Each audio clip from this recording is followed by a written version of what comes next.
Hello and welcome to Investors Hangout, your weekly guide to making smarter financial decisions. This series is brought to you by Aditya Birla Sun Life Mutual Fund and Value Research. Today we'll discuss how you can build a winning equity portfolio in 2025, especially with half the year already behind us. Welcome, Dhirendra. Thank you. So, 2025 has been quite a roller coaster year so far, and a lot of investors are confused or worried. So, what's your overall take on equity markets this year? Many investors are worried about the upheavals in the market, and this is nothing new. Most new investors have reason to worry because last 3-4 years they have only seen the rising phase of the market. So it's very natural that any new investor who came with great optimism, with understanding that okay, he's here to make money and it is happening, and then now you are witnessing a steady decline. If that is the case, it is not that something unusual is happening in the market. Markets are like this only. It always happens. Just that new investors haven't experienced it, and they're experiencing it for the first time. So get used to it. My sense is that investors should not worry about what the state of the market is. They should worry more about where their money is lying. Are they invested in good companies? Are they invested in good funds? Are they invested with the kind of money which they don't need for 5 to 10 years? If these things are not in place, you are in trouble.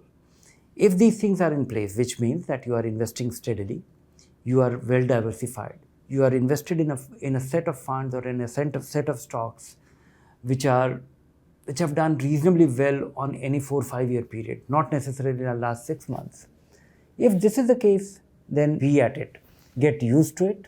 And all these declining phase of the market creates an opportunity for you. Right. So basically, you're saying one should have a well thought out portfolio to weather such ups and downs. So, for someone tuning in now, what does a well thought out portfolio practically look like? I'll tell you how to really make one. Okay. For example, if you are an investor who has been investing for last 4-5 years, typically, based on the portfolio that we get at Value Research online, where a lot of investors send us in good faith their full portfolio, and it is quite an eye-opener. Sometimes I get a portfolio of 30 funds, 25 funds, 40 funds. They are not a portfolio, they are a collection. And some positions could be very large, 20%, 15% of its whole money. And it is very difficult to see through any consistent, thought process. Typically, I don't come across too many people who have invested in 2 multi-cap funds, one multi-cap, 2 flexi-cap, or 2 growth funds and 1 value fund. Because that is the kind of portfolio you can achieve a great diversification. I haven't come across anybody's portfolio which is the ideal one, which can be made with, sometimes it can be made with 1 fund. Sometimes it can be made with 3-4 funds, and at most 5-6 funds can be good enough. 5 to 10 funds mutual fund holding is very normal. It is not even considered, and it might be normal because if you have built a portfolio where 80% of your money is very well anchored, it is anchored in diversity, it is anchored in good performance, it is anchored in, or it is spread over 3-4 skilled fund managers. That is ideal portfolio for me. So this can be very beautifully achieved with 3-4 funds. It can also be achieved with 4-5 funds or 5-6 funds. It can be achieved with even 2-3 index funds, for example. Like if you have to build a diversified portfolio with index fund and of varying style, you can pick a Nifty and you can pick a equally weighted in Nifty. That is a value variant of the Nifty. Then you can take a junior Nifty. And then you can pick a small cap fund. So with 3 funds, you will get a full exposure to the market. For that foreign allocation, you can either choose a NASDAQ 100 or S&P 500 and you get it. With 4 funds, you have invested across Indian market, across capitalization, and you will get as much as the index. With multi-cap funds, you can build a portfolio of 3-4 funds. And likewise, you can choose 1 or 2 flexi cap, 1 small cap, 1 mid cap, 4 funds, good enough. You will not really miss out, and make sure that all those 4 funds are coming from different fund families. So you will also have diversity of style, because I find that same fund family, same fund company, different funds have reasonable overlap of ideas. particularly the dominant part. This can also be very well built with, one or two aggressive hybrid fund where you have also added fixed income to it. So that is good enough. The problem is, and why you should have this good portfolio today, reorganize your portfolio, clean it up. One is that you become interested. Once you have 25% of your money in a fund, you worry about it. And you do something about it when it does very poorly for a prolonged period of time. When you have 2% in one fund, you say it's too small.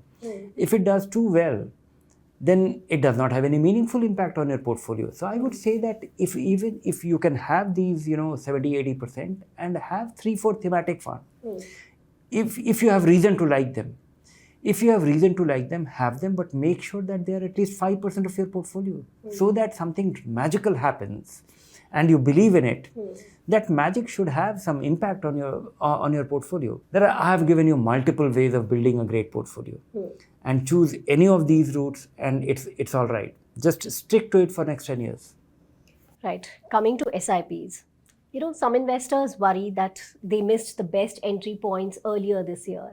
So for them, SIPs, are they still relevant mid-year? They are always relevant.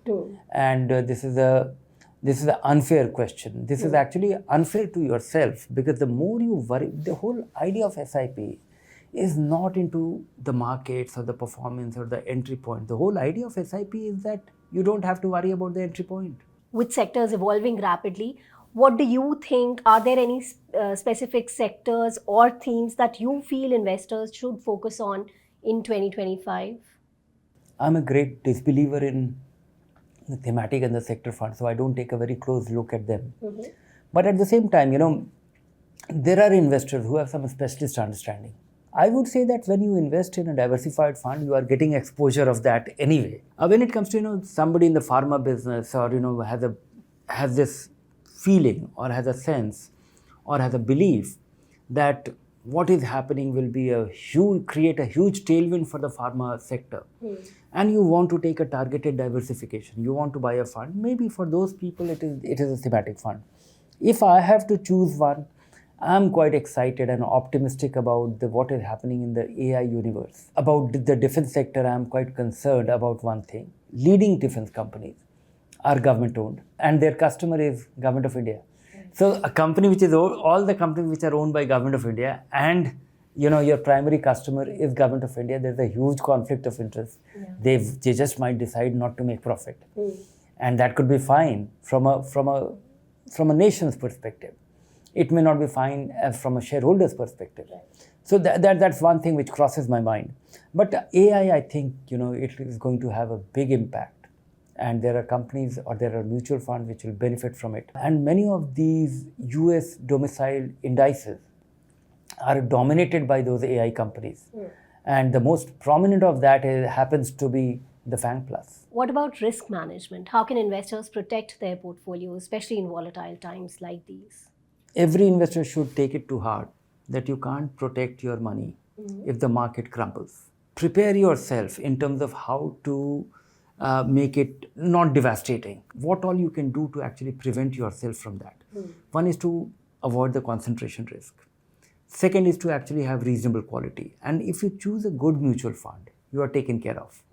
Because the moment you invest in a fund, your money gets invested in 25, 30, 40 stocks. If you invest in stocks directly, then the likelihood of concentration is much higher. You will choose 1 or 2 or 5 companies and you like it more and you invest more money there. And that is fine. Second is that, you reduce your risk substantially by knowing what is going on. What have you invested in? Why is it behaving the way it is? And how damning it is, how dangerous it is.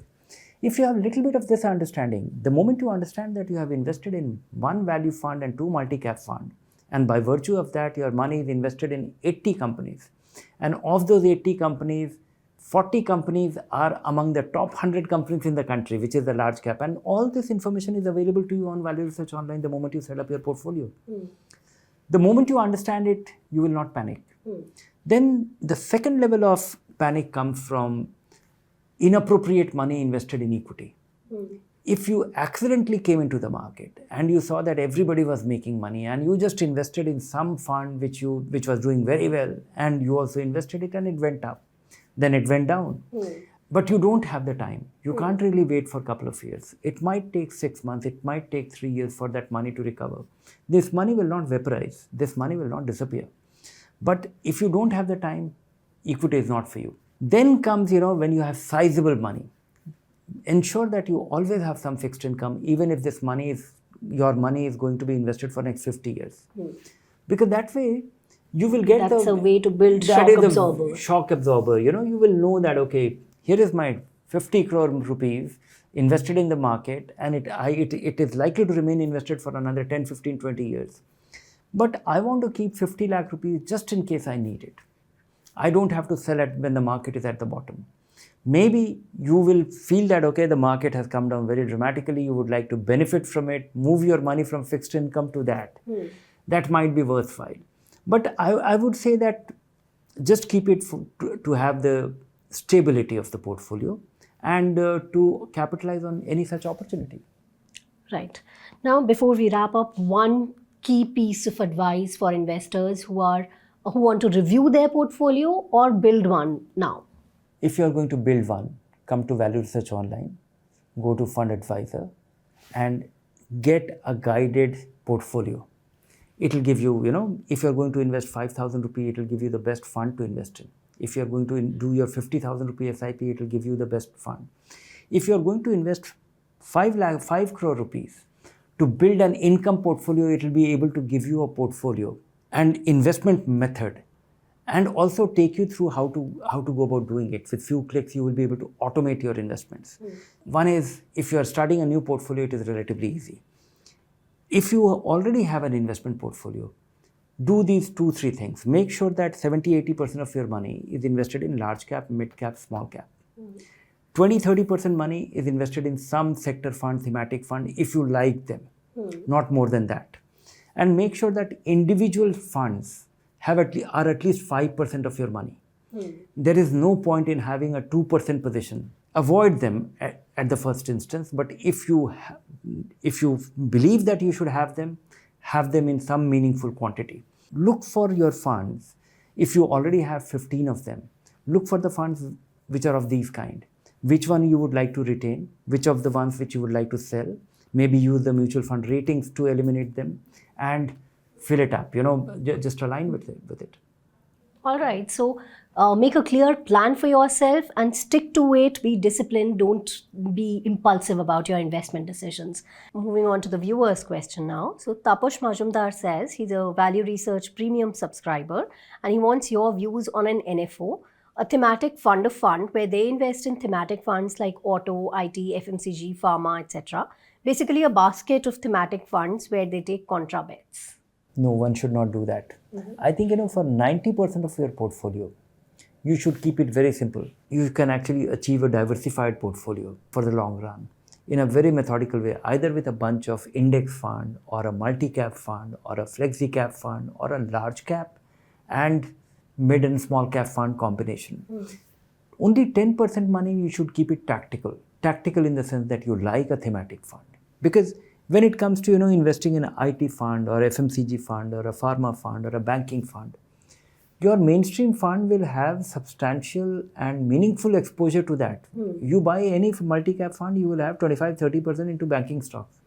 You will have 5-10% into IT stocks. You will have meaningful exposure to FMCG, which is Hindustan Lever and ITC for most. And those companies are always there simply because, any diversified fund cannot be run without those. So in that sense, you are not missing out on anything. If at all you need to be tactical, add 1 or 2 fund, but that should be, you should take the ownership of that decision. You should buy it for a reason. You should buy it for a reason and it must be 5% or 10% of your total money. So that you are interested.